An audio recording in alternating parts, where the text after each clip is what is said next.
In 1 Corinthians, Paul talks a lot about wisdom, and in 1 Corinthians chapter 3, he comes back already to this idea of wisdom. And he shows us that the world might think that certain things are wise and that Christian faith is foolish.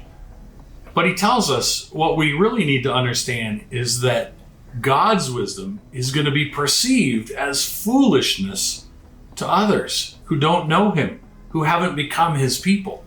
But his people need to hang on to his wisdom, even when it seems foolishness to the world around us. And we've talked about maturing, and we've talked about growing to fulfill God's purpose. And we've talked in this chapter about becoming the temple of God. And in becoming the temple of God, it's not always going to be obvious or the way that it was intended by the world, but it will be how things are intended by God.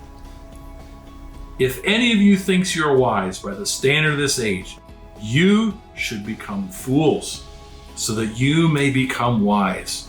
For the wisdom of the world is foolishness in God's sight.